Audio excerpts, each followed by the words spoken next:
शिवाय। हर हर महादेव। नमस्कार मित्रों, हमारे चैनल पर आपका स्वागत है।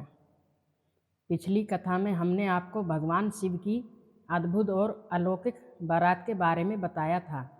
आज हम आप जानेंगे कि जब यह अनोखी बारात हिमालय के नगर पहुंची तो वहां क्या हुआ, कैसे हुआ बारातियों का स्वागत, और सबसे महत्वपूर्ण, अपनी पुत्री के वर महादेव को देखकर रानी मैना की क्या प्रतिक्रिया थी। ब्रह्मा जी कहते हैं, जब शिव की बारात हिमालय नगर के समीप पहुंची तो भगवान ने देव ऋषि नारद को पहले ही नगर में भेज दिया।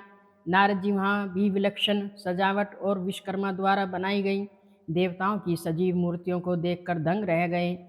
जब गिरिराज हिमवान ने सुना कि भगवान शंकर नगर के निकट आ गए हैं तो वे अत्यंत प्रसन्न हुए। वे स्वयं भक्ति भाव से अपने प्राण प्यारे माहेश्वर का दर्शन करने के लिए आगे बढ़े।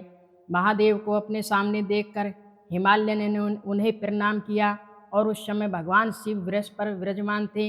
उनका मुख प्रसन्नता से खिल रहा था और वे अपने दिव्य लावण्य से संपूर्ण दिशाओं को प्रकाशित कर रहे थे। उनके बाईं ओर भगवान विष्णु और दाईं ओर स्वयं ब्रह्मा जी विराजमान थे। उधर महल में रानी मैना के मन में भगवान शिव को देखने की तीव्र इच्छा हुई और उन्होंने नारद जी को बुलवाया। मैना ने कहा, हे मुनि, मैं गिरिराज के होने वाले पति को पहले देखना चाहती हूँ। आखिर शिव का कैसा रूप है जिनके लिए मेरी बेटी ने इतनी कठोर तपस्या की है। भगवान शिव ने मैना के मन में अहंकार को जान लिया और एक अद्भुत लीला रची। उन्होंने विष्णु जी और ब्रह्मा जी से कहा कि आप सभी सुंदर देवताओं के साथ आगे चलिए, हम पीछे से आएंगे। रानी मैना अपने महल के सबसे ऊपरी भवन में नारद जी के साथ खड़ी हो गई। सबसे पहले बारात में सुंदर सुंदर वसु, गंधर्व, यक्ष, इंद्र, सूर्य और ब्रह्मा जी जैसे देवता अपने अपने दलों के साथ निकले। वे एक से बढ़कर एक सुंदर और तेजस्वी थे। हर एक के दल के स्वामी को देखकर मैना नारद जी से पूछती, क्या यही शिव हैं? और नारद जी ने उत्तर देते हुए कहा, नहीं, है तो शिव के सेवक हैं। यह सुनकर मैना बहुत प्रसन्न होती और सोचती कि जब सेवक इतने सुंदर हैं तो स्वामी कितने सुंदर होंगे। इसी बीच करोड़ों कंदर्पों को लज्जित करते हुए, पीताम्बर धारण किए हुए, शंख चक्र और गदा के साथ गरुड़ पर सवार होकर भगवान विष्णु पधारे। उनके दिव्य रूप देखते ही मैना चकित रह गई और हर्ष से बोली, अवश्य ही यही मेरे शिवा के पति हैं। इस पर लीला करने वाले नारद जी बोले, देवी, ये शिवा के पति नहीं हैं, ये तो भगवान विष्णु हैं जो शंकर के प्रिय मित्र हैं।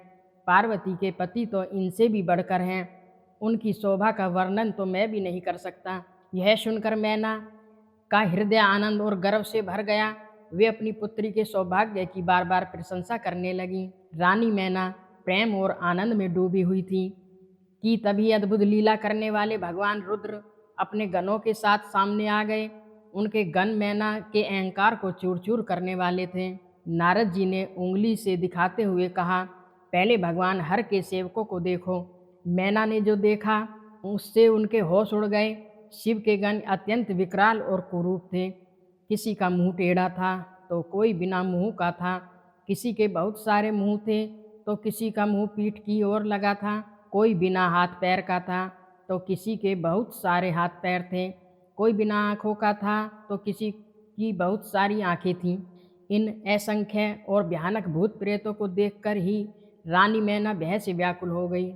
और फिर इन्हीं गणों के बीच में थे स्वयं भगवान शंकर। वे एक बैल पर सवार थे। उनके 5 मुख थे और हर मुख में 3-3 भयानक आँखें थीं। पूरे शरीर पर भस्म लगी थी। गले में नाग और हाथ में कपाल था। वे बाघ की खाल पहने हुए थे और उनका पूरा रूप अत्यंत विकराल था। यह सब देखकर शिवा की माता बुरी तरह डर गई और कांपने लगी।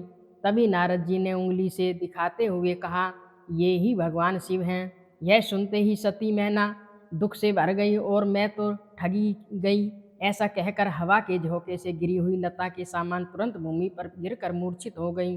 दूल्हे का ऐसा रूप देखकर रानी मैना तो बेहोश हो गई। अब आगे क्या होगा? क्या शिव पार्वती का विवाह हो पाएगा? जानने के लिए देखते रहिए हमारी अगली कड़ी। अगर आपको यह कथा पसंद आई है तो वीडियो को लाइक करें, शेयर करें और चैनल को सब्सक्राइब करना न भूलें। हर हर महादेव।